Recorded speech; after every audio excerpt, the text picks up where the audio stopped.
Good morning. Welcome to today's webinar on the subject of R2V3, an overview of changes between R2V3 and the R2 2013 standard.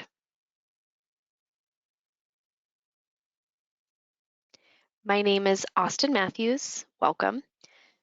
I have a brief agenda on this table of contents screen. We'll talk a little bit about Perry Johnson registrars, who we are, what we do. We'll cover some of the benefits of certification at a high level for a standard like R2.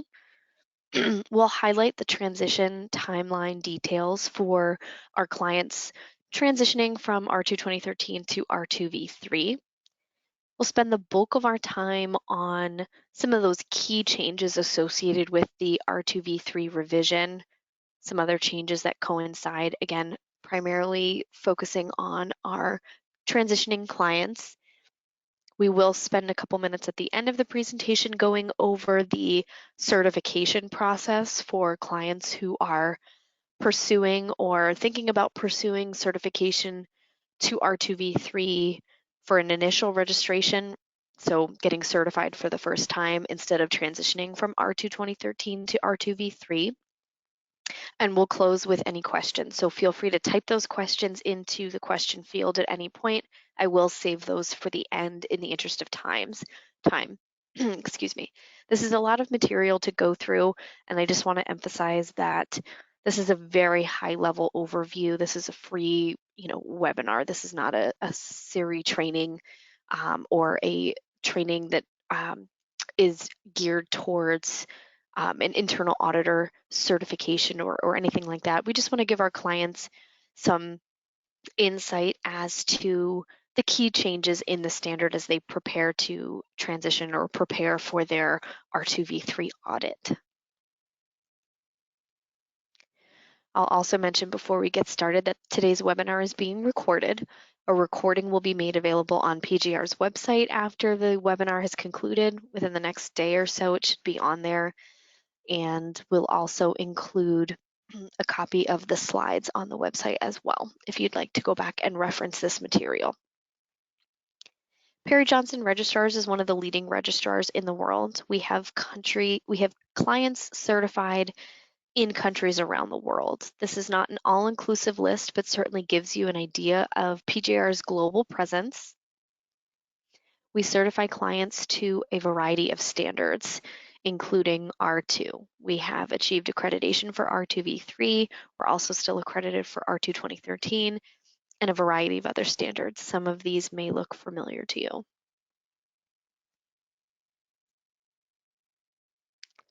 Benefits of certification vary by organization and industry, even by area, but typically they include some or all of these on the screen here. A commitment to responsible reuse and recycling of electronics. That's what the standard represents. So maintaining the certification allows you to advertise accordingly. Drives improvement to organizations' environmental health and safety performance, abbreviated EHS. Constitutes a framework for meeting customer and/or regulatory requirements. Drives increases or improvements in management commitment and employee engagement as the requirements of the standard are implemented and maintained. It can provide a competitive advantage or improved public image. Again, the ability to advertise a certification that not all of your competitors may have. Above and beyond providing a competitive advantage, there could be other financial benefits. In some areas, maintaining certain certifications may result in insurance premium reductions or discounts, for example. Maintaining the certification management system can help achieve strategic objectives or stakeholder requirements. And the standard is able to be integrated with other business management systems. A little bit about the transition expectations. The R2 standard was published last year. You can obtain a copy from Siri's website. You can also obtain a copy of the rec there. We'll talk about that later in the presentation. Siri also published a transition plan via Code of Practice Advisory 22, also available on their website. They've released a revised Code of Practice for R2V3, also available on their website.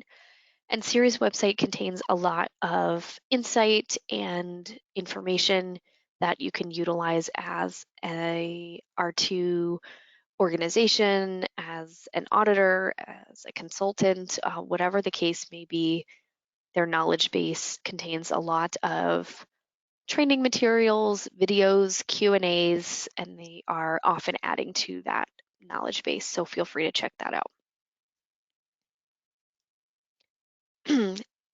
The Code of Practice Advisory 22 allows the R2V3 transition audits to be conducted up to 50% virtually.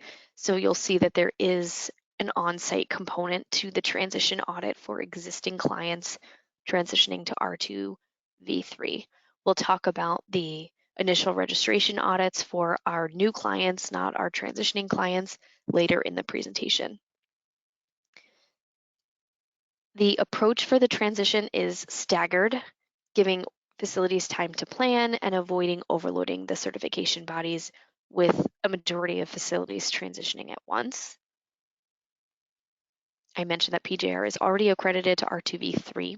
We've also published our own version of a transition plan based on Advisory 22 and PJR's own internal requirements. We advise or recommend our clients to transition by March 30th of 2023 to avoid a lapse in certification.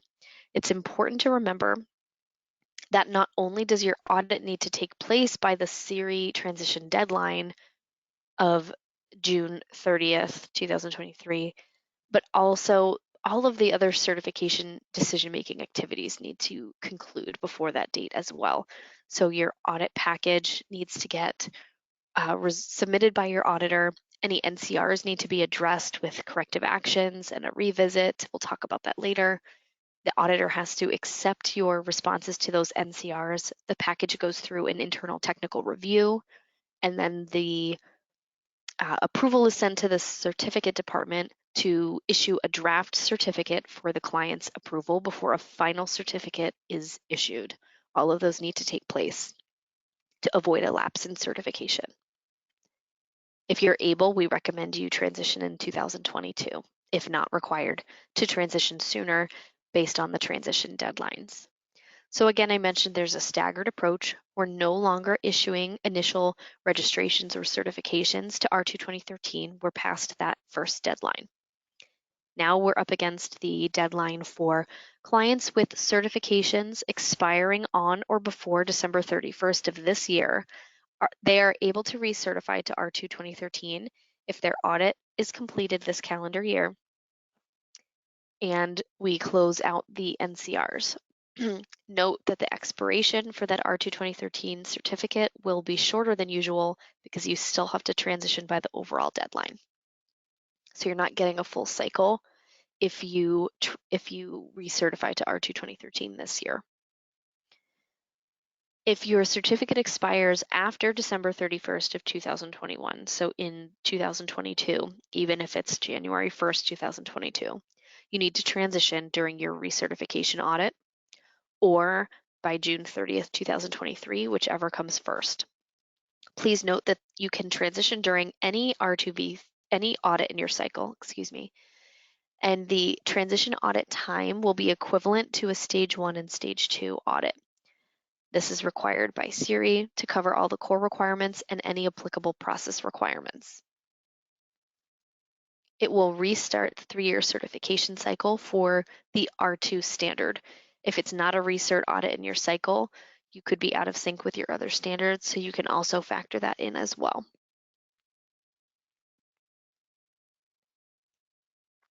Again, the overall deadline for transition is June 30th, 2023.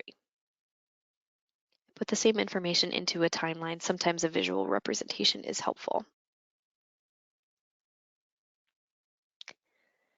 The standard was revised for a variety of reasons, as standards typically are. I've included a couple examples here. We're not going to spend too long on this.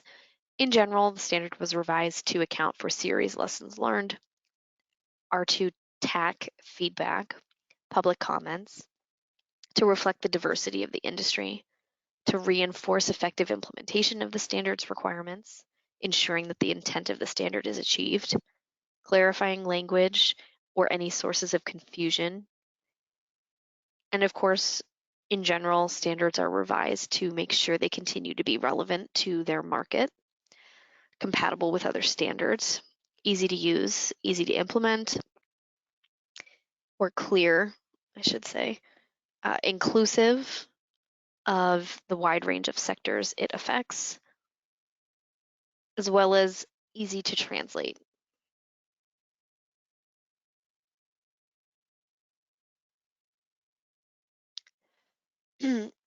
The key changes in R2V3, I mean, we could spend all day talking about R2V3, but we're just going to provide a high-level overview here. The key changes, I want to emphasize right off the bat that there are no changes to the intent of the standard. There are changes to the format, some of the requirements, some of the verbiage, but the intent of the standard is the same.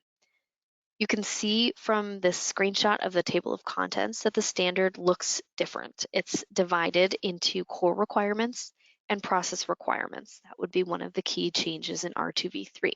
The process requirements are found within the appendices, and you would only utilize the process requirements that are applicable to your organization based on the scope of activities and the types of electronics you're processing. On the other hand, all of the core requirements will apply to all R2 facilities. There's greater emphasis on reuse, with an increase in prescriptive requirements in certain areas, especially data security, testing, and repair. There is clarification on requirements which may not have been understood or effectively implemented in R2 2013. The requirements have been reordered or regrouped. As you can see, there's no longer 13 provisions. There are 10 core requirements, so that implies some restructuring there. Another key change is the creation of the REC, the R2 Equipment Categorization document, which we'll talk more about later. We're going to go through section by section, again, covering just the high-level changes so that we have enough time to get through everything. There are no significant changes to the introduction section of the standard. However, we do see references to the REC here. The REC is to be used in conjunction with the standard, although it is not auditable. It provides an outline of the requirements for evaluating electronic equipment and components, categorizing them based on their condition and their functionality. The categories in the REC can either be used exactly by the R2 facility or utilized via a cross-reference between the requirements in the REC and the R2 facility's own categories. So there are two ways to go about implementing the requirements of the REC. I mentioned already the revised code of practice that you can find on the CRE website. One change for the R2 certificates themselves, the process requirements that apply to the R2 facility will now be listed on the certificate.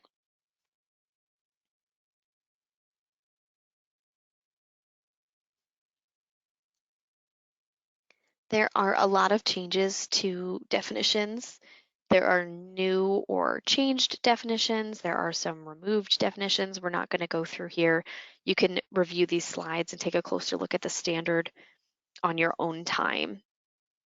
A lot of new terms that you're going to want to get familiar with, such as R2 controlled streams, unrestricted streams. Okay, now we'll get into the core requirements. The first core requirement is scope. The audits and certification need to include all of these bulleted items per the standard. Some of these look familiar, some might be a little bit different. Used electronic equipment and components and materials managed, the processes and activities undertaken at the facility, external processes, activities, and locations under the control of the R2 facility and associated with its certification, if there are any, all the core requirements, and any applicable process requirements given the scope of operations. It's important to remember that services outside of the facility but still related to a facility's operation might include off-site collection, mobile data destruction, services performed at a customer's site, just to name a few. I mentioned some changes to the certificate itself. It will include or reflect the scope, as it always has, any applicable process requirements, any allowances if they're added in the future. You'll notice in the Code of Practice there are not currently any allowances in R2V3. And all legal names and legal entities associated with the certifiable activities operating at or in conjunction with the R2 facility. This is important, and this is something that we see a lot of our clients struggle with. We need to make sure we're getting all of those legal registered entity names. R2 facilities will be required to publicly communicate a current and ongoing list of all other locations that are not certified to R2, are owned and or operated by the R2 facility, and are used to manage used or end-of-life electronic equipment, components, or materials. So the need to clearly advertise pre-existed R2V3, but this certainly changes the way that we need to go about it. And this is to make sure that we are not misleading the general public or miscommunicating which sites are certified and which are not when we have a limited scope. To be eligible for R2V3 certification, you cannot have been identified by SERI within 24 months of certification in a list of those organizations found to have marketed R2 certification deceptively or fraudulently, participated in illegal acts or activities, etc. Core Requirement 2 houses no significant changes. Again, the intent of the standard is unchanged here. R2 facilities are to evaluate or sort equipment, components, and materials per their policy in Core Requirement 6, directing items for further processing as required. Core Requirement 3 recognizes ISO 45001, which is replacing OSAS 18001. So while they both coexist, they would be interchangeable based on the publication date of the standard, and eventually we won't see references to OSAS 18001 anymore. Core Requirement 3 requires a process to periodically evaluate exposures to hazardous substances.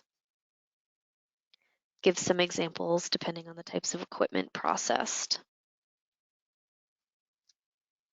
Industrial hygiene monitoring program requirements are added for high-risk activities such as materials recovery. So there's going to be some monitoring required of all facilities and then additional monitoring based on the activities being performed. Core Requirement 3 also specifies the minimum accommodations and requirements for workers. Core Requirement 4 includes requirements to document applicable legal requirements, including export, transit, and import, to demonstrate the legality of international shipments. This applies both to equipment or components transferred by the R2 facility directly and R2 controlled streams, including shipments made by downstream vendors to final disposition or the first R2 facility. So if it's happening in your recycling chain before an R2V3 vendor is used, it's still your responsibility. It doesn't matter if it's not being directly exported by your facility or your organization.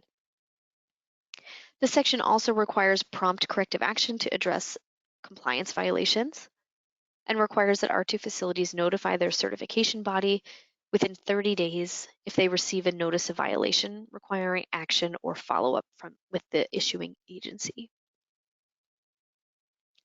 Core Requirement 4 in R2V3 prohibits child and forced labor. Prison labor is also prohibited unless workers are compensated beyond room and board and are taught skills to be used to obtain employment upon release. Core Requirement 4 also has a requirement for a non-discrimination policy. Core Requirement 5 focuses on tracking throughput. This section requires a summary report be maintained for all inbound and outbound transactions controlled by the R2 facility, even if it's not through physical possession. Summary reports themselves haven't been defined, but it'll likely require inbound and outbound quantities within a defined reporting period. This section does specify required record contents such as accurate dates, detailed descriptions, etc. Total inventory levels need to be maintained below any limits set for conforming to applicable legal requirements or the R2 facility's closure plan. R2 controlled streams and materials with a negative value cannot be stored for more than 1 year, except in instances where components have been evaluated and inventoried per Appendix C, or where they're being stored awaiting export and the paperwork and authorization applications were submitted on time. You're just waiting for that approval from the governing authority. Core Requirement 6 focuses on categorization, sorting, and processing. It refers to the REC quite a bit. This is where we see a lot of the REC references being added. It also requires a documented process for evaluating, sorting, and categorizing controlled and processed materials with prescribed subject matter.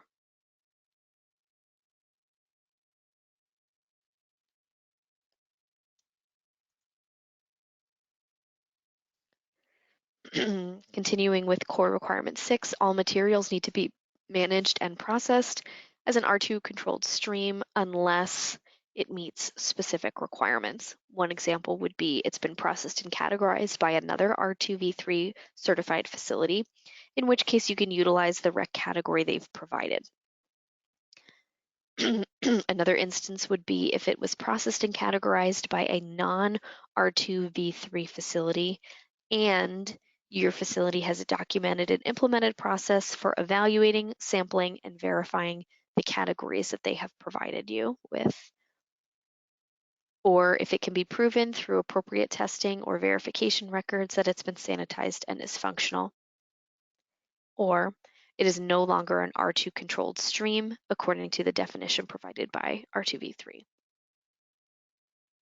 All equipment and components are to be evaluated for data with their corresponding status identified per the REC. Data evaluations are to include any connected user accounts and services.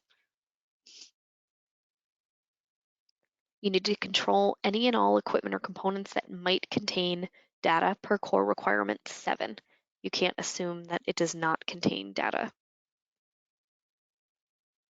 Equipment or components not permitted to be reused, sold, or donated per written contracts and agreements are still subject to Core Requirement 7 and Appendix E materials recovery.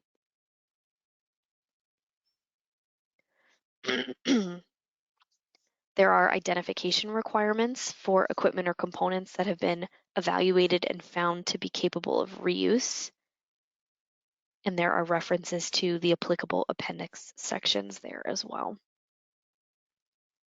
There are also specific requirements for electronics or components categorized as an unrestricted stream per the REC, such as handling them separately from R2 controlled streams, being able to justify their classification as an unrestricted stream, maintaining tracking records, including any reason for return, just to name a few examples. There are specific requirements for transferring functioning products. Physical labels are not necessarily required. You could use other methods such as barcodes.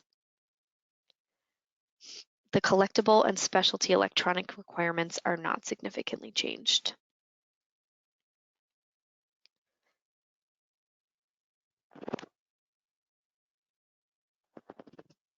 Core Requirement 7 focuses on data security. The section requires a data sanitization plan. This is one of the required documents for R2V3. This document needs to be maintained with procedures to address subjects prescribed within the standard. I've cited some examples here. There's quite a bit. Requirements for a written data security policy are also listed in Core Requirement 7, including the need to assign a competent data protection representative. They've kept these terms capitalized. They are defined terms within the standard. Risk of theft and unauthorized access need to be considered within the R2 facility's security program. Core Requirement 7 requires levels of security permissions for controlled access, such as for employees, visitors, contract workers, etc., as relevant to the types of equipment received, the nature of data managed, any applicable legal and other requirements, etc., to be authorized by the data protection representative. Written acknowledgments are to be maintained for those granted security authorization, addressing their individual responsibility to prevent the release of data, report theft, or data breaches, just to name a few examples. Core Requirement 7 also requires an incident response procedure for the investigation of potential or actual breaches of data and/or security, as well as ensuring the notification of regulators, suppliers, interested parties as relevant. This section also requires a defined process to demonstrate that the destruction processes are 100% effective. Continuing with Core Requirement 7, devices may be shipped or transferred for data destruction to a downstream vendor per a written contract if they've been verified according to the relevant sections in Appendix A. This is where the sanitization or destruction activities are not being conducted by the R2 facility, but are being outsourced to a downstream vendor. Core Requirement 7 requires at least annual, internal data security and sanitization audits to validate the data sanitization process, and this needs to be performed by a competent and independent auditor. And you'll note that this is validating the process, not just the results of the sanitization, but the process as a whole. There's also a requirement for a process to provide information to suppliers upon request.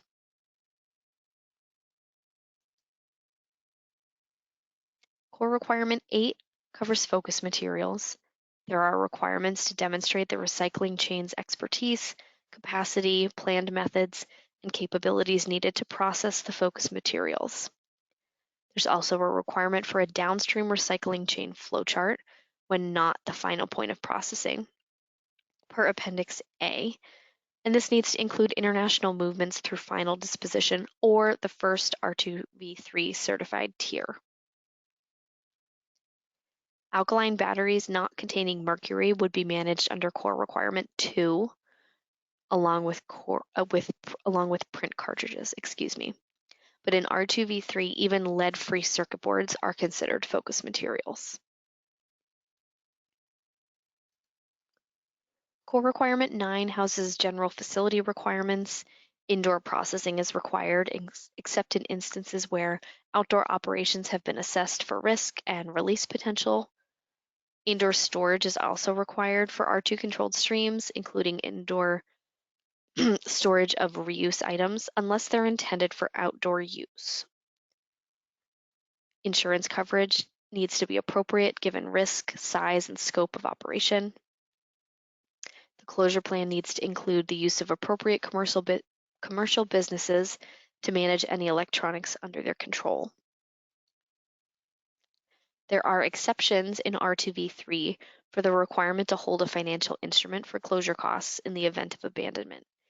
If a facility has total closure costs equaling less than $10,000 and the size of the building is less than 1,000 square meters, and the R2 facility never accepts equipment or materials containing mercury, CRT glass, lithium primary batteries, or polychlorinated biphenyls. The last core requirement is Core Requirement 10, transport. There are packaging requirements for transporting securely per Core Requirement 7 and in compliance with Core Requirement 4 as applicable. If you're transporting data containing equipment or components, there are additional requirements. It also requires the accuracy of codes, descriptions, and declarations in compliance with any applicable requirements.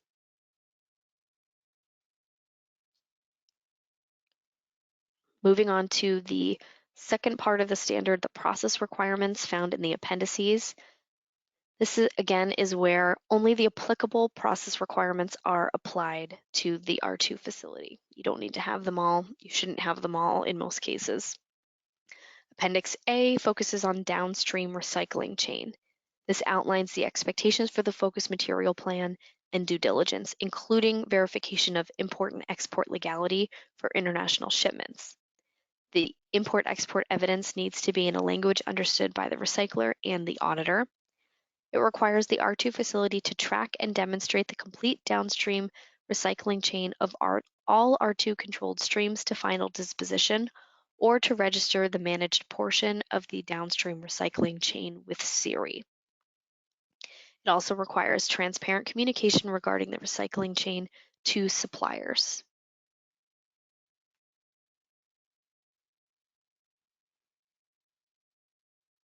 For an R2V3 certified downstream vendor, verification of a valid R2V3 certificate will satisfy due diligence requirements.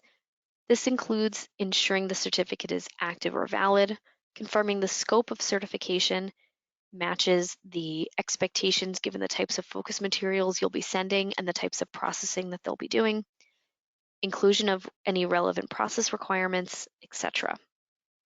For a non-R2V3 downstream vendor, which includes R2 2013 certified downstream vendors, the expectations are pretty much the same as they were in R2 2013. It's a big difference to not recognize the R2 2013 certification, so those would fall into the non-R2 downstream vendor category here. And you can find this information in Appendix A. There's additional due diligence requirements detailed in Appendix A as well, for instances where a downstream vendor will be performing data sanitization on the R2 facility's behalf. We mentioned this earlier, when you're going to be outsourcing the data sanitization, there's additional due diligence requirements here. Appendix B covers data sanitization. These requirements are in addition to the requirements of Core Requirement 7 that apply to all R2 facilities. So if you're applying Appendix B, you could be doing logical data sanitization and or physical data sanitization, and that will be specific to your processes. There's traceability requirements, training and competency requirements, security controls, physical destruction method requirements.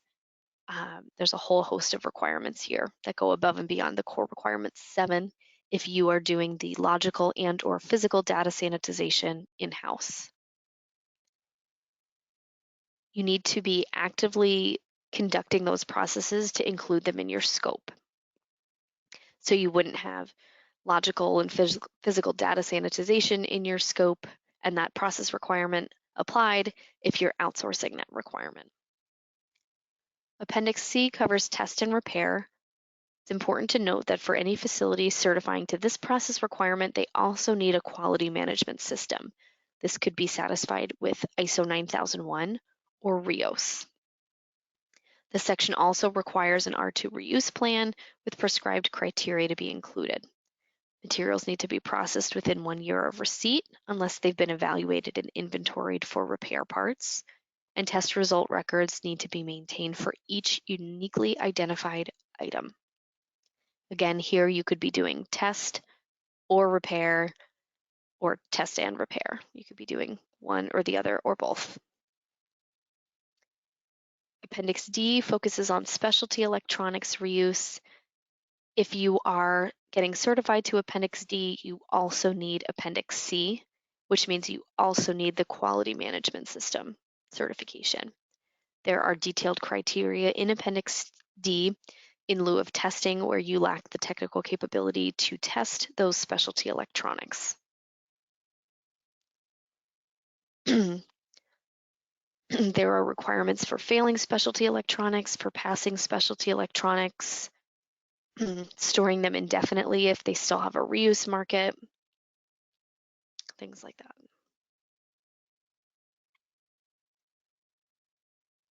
Appendix E covers materials recovery.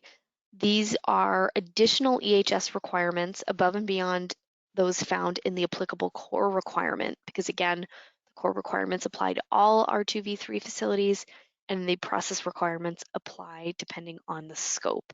So if you're adding Appendix E, if that applies to you, there are additional EHS requirements and EHS monitoring requirements because you're performing destructive dismantling or materials recovery related activities which are considered higher risk.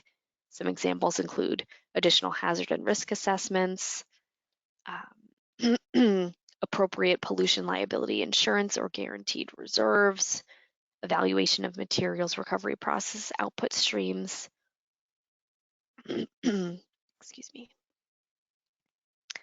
The last appendix is Appendix F, brokering.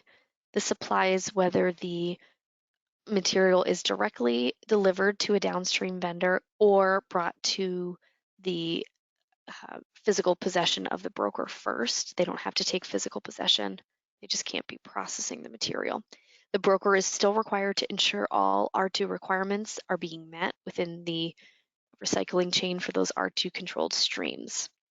If you're obtaining the Appendix F for brokering, you also need a quality management system, such as ISO 9001 or RIOS. Downstream vendors need to be managed per Appendix A. The brokering R2 facility is still responsible for ensuring conformance to core requirement 4, utilizing the REC, managing transport, data security and physical security throughout transport per core requirement 10, tracking throughput conformance per core requirement 5, providing the seller and or transporter requirements prior to shipment. They would not have to meet core requirement 3 or 9 if the R2 controlled streams never pass through the broker's facility.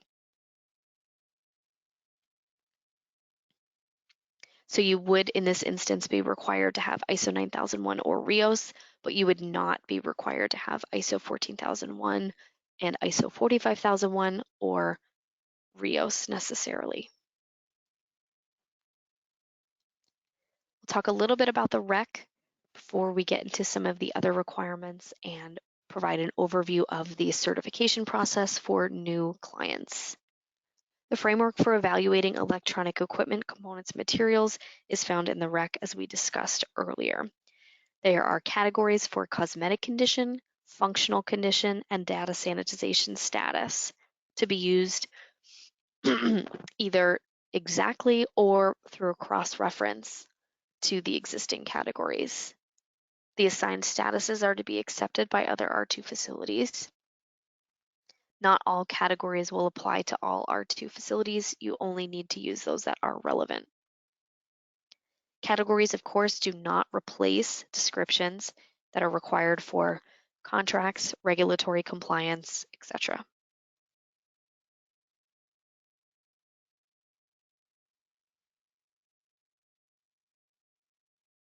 R2 processing categories are applicable to all equipment or components and material streams. They're received in an unknown state until they're sorted, evaluated, and further processed.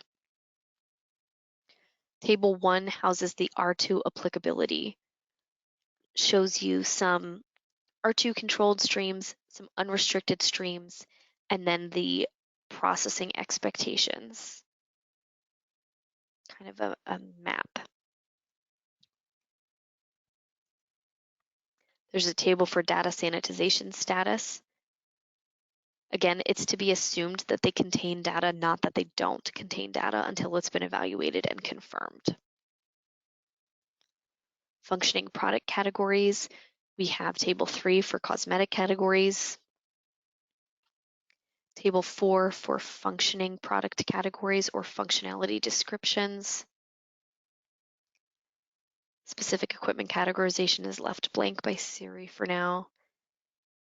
There is enhanced cosmetic category information in Appendix A, and Appendix B links the functioning and cosmetic categories.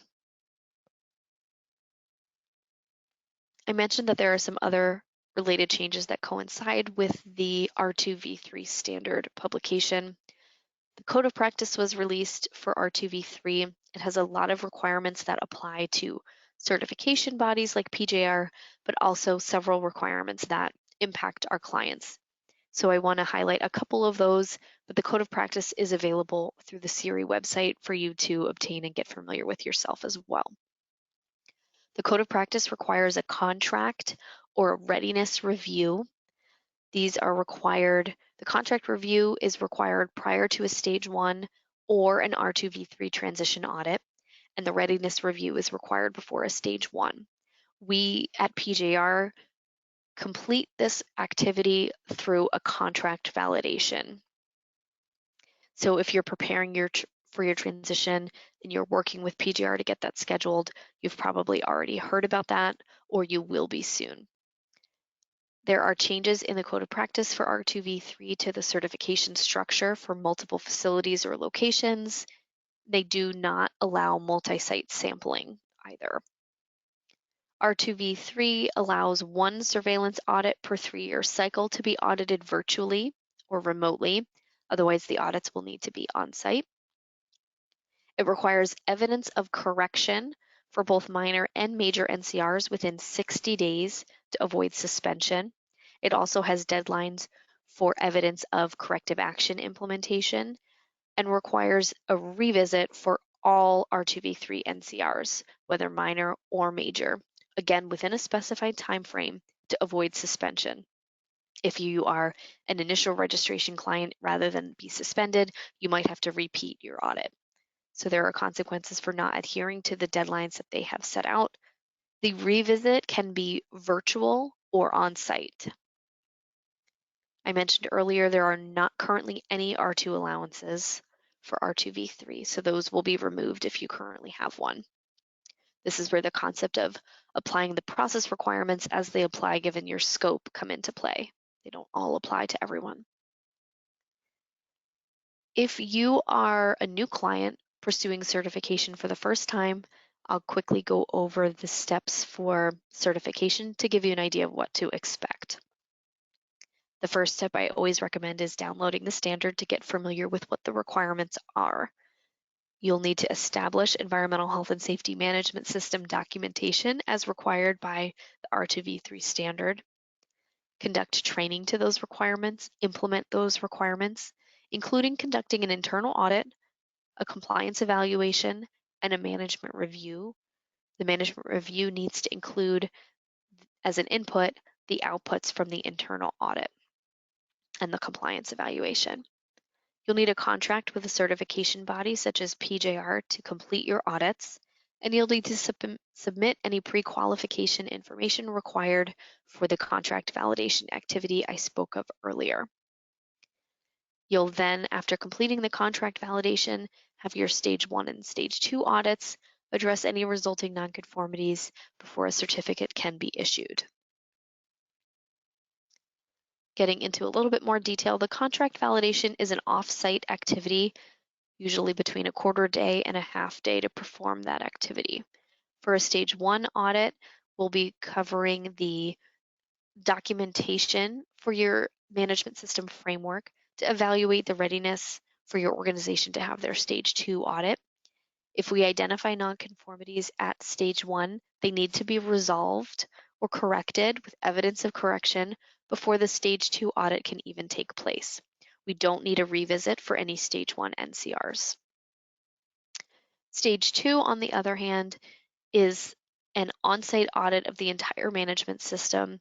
We're sampling all of the requirements, all the core requirements, all of the applicable process requirements. If nonconformances are identified, they need to be resolved before we can issue a certificate.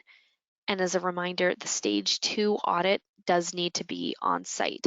This is different from a transition audit that can be up to 50% virtual because we have been to the facility before. A stage 2 audit for R2V3 needs to be on site for all of the R2V3 audit time.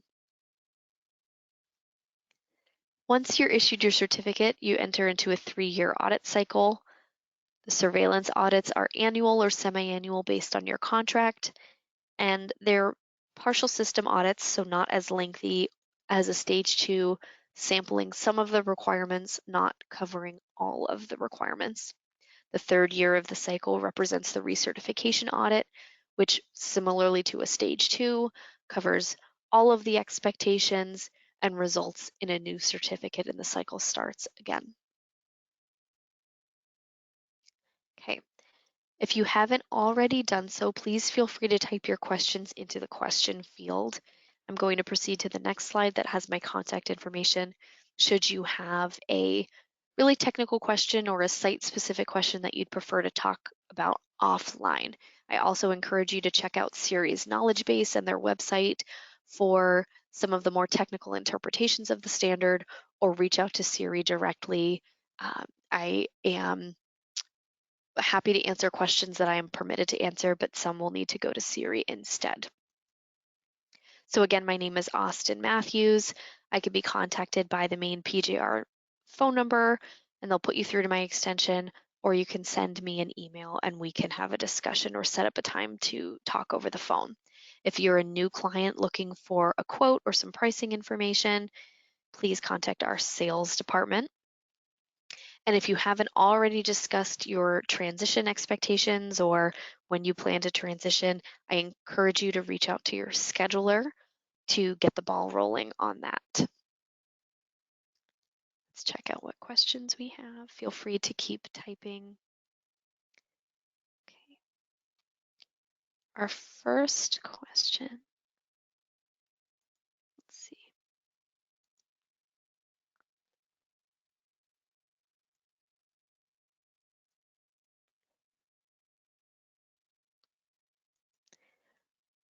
I know from a colleague who attended a recent conference that many of the first facilities in the US to attempt an R2V3 certification failed their first certification audit.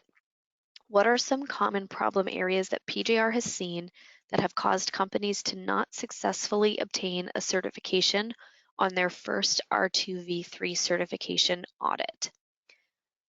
So I want to clarify a couple things about that question or the terminology used. So I wouldn't say that clients necessarily fail their audit if they're issued NCRs or nonconformities. So we do have to close the nonconformities. If you're not familiar with the process for that, nonconformities indicate a deviation from the standard requirements and require correction to correct the nonconformity, a root cause to understand the source or the reason for the NCR, how did that deviation occur, and a corrective action to directly address the root cause, not to close the finding like the correction would, but to prevent recurrence by addressing the root cause so that that same type of issue doesn't happen again. So once those NCRs are addressed with evidence and appropriate responses and accepted by the auditor, the recommendation changes to approve them or to recommend them for certification. So in most cases, you're not failing the audit, you have to address the nonconformities before you move forward. If you are not adhering to the deadlines set by the Siri Code of Practice, for example, to submit an acceptable correction within 60 days, if it takes longer than that, transition clients may receive a suspension, or initial certification clients might have to repeat the stage 2. As I mentioned earlier, there are consequences to not adhering to that deadline or the timeframes set by the Code of Practice. But again, it's not necessarily failing the audit, so that would be the process that we would follow. In terms of what are the common problem areas or some of the common sources of NCRs, we're still gathering that data. We really started auditing this standard in Q1, quarter one of this year. We received accreditation in July. So we're still gathering that data. I hope to develop a webinar that focuses on some of the more common NCRs. But again, in the meantime, this webinar focuses on the key changes, and we've taken some of that information and updated it as the months have gone on. I've been offering this webinar on a monthly basis for the past several months. So things like not performing due diligence on your R2 2013 downstream vendors, as a non-R2 vendor, considering them R2 certified under the R2V3 Appendix A would be inaccurate. They need to be R2V3 certified to be considered an R2 certified downstream vendor. There are common NCRs associated with the concept of negative value or having pollution insurance, making sure that all of the legal entity names are included. This is something that we're still developing, still collecting data on to provide a webinar resource. So I would recommend that you keep an eye out on PJR's website to see when that might be available. Series knowledge base could also possibly be covering that. I would also recommend checking the SERI website.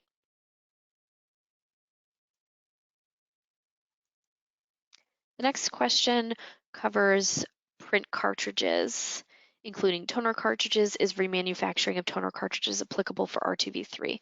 So just like in R2 2013, it's listed, it's not considered a focus material, but it is still covered under core requirement 2 for the hierarchy of, I forget the exact name, but to make sure that the materials are responsibly managed.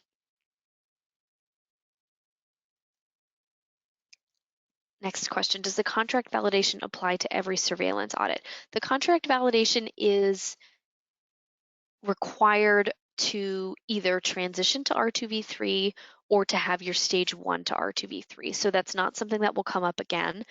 That's a once and done expectation. So again, the contract review, the contract validation is, if you're a new client pursuing registration, we're going to do that before your stage 1 audit. If you are transitioning from R2 2013 to R2V3, we're going to do that before your transition audit. That is not a repeat expectation. You conduct that once to ensure eligibility for R2V3, and we can check that box off. Next question, can you speak to the changes regarding what happens to follow-up audits after either a minor or major are issued at an R2V3 audit? So as I mentioned, with the exception of stage 1 nonconformities, minor and major NCRs are required by the Code of Practice to have a revisit. This cannot be done off-site, but it can be virtual if the client's a good candidate, or it can be on-site. This usually depends on the type of findings issued. If the auditor really needs to be on-site, they'll indicate that. Otherwise, it would only be on-site if you don't have the infrastructure or the framework to provide a successful virtual audit. You need webcams, you need connectivity, we need access to the facility virtually, things like that. And that's an internal process that we utilize to ensure our clients are going to be able to sustain that virtual audit successfully. So the revisit would be scheduled in accordance with the Code of Practice deadlines. The correction evidence is due within 60 days, as is the plan for corrective action. So a response to those NCRs is due within 60 days. For most audits, the revisit is due within 90 days. And we're looking for effective implementation of the correction and the corrective action.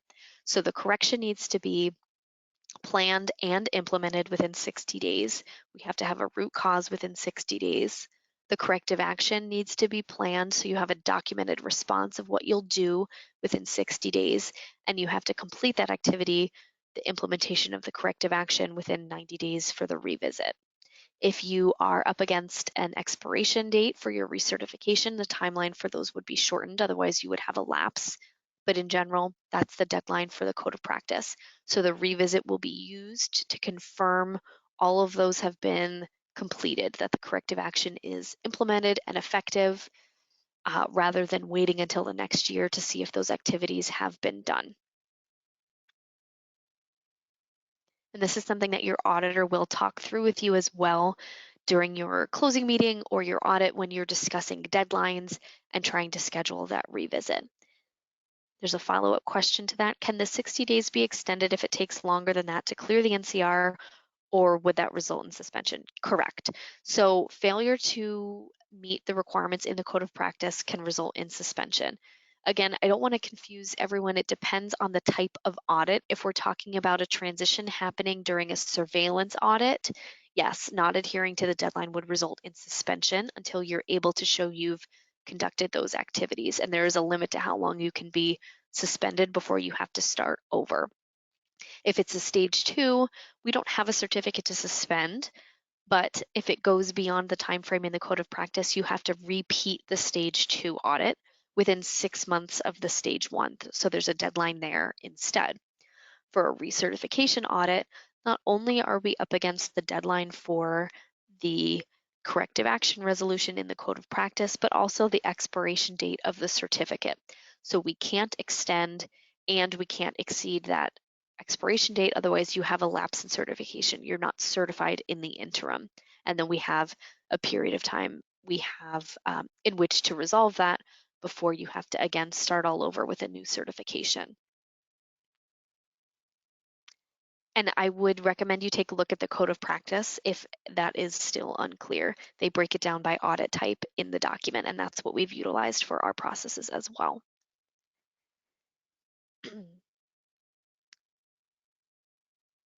Looks to be all of the questions. I'll hang out for another minute or two in case someone is still typing.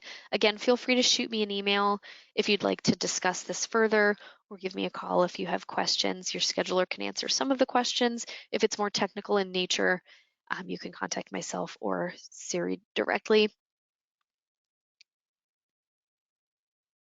Okay, that looks to be all the questions for now.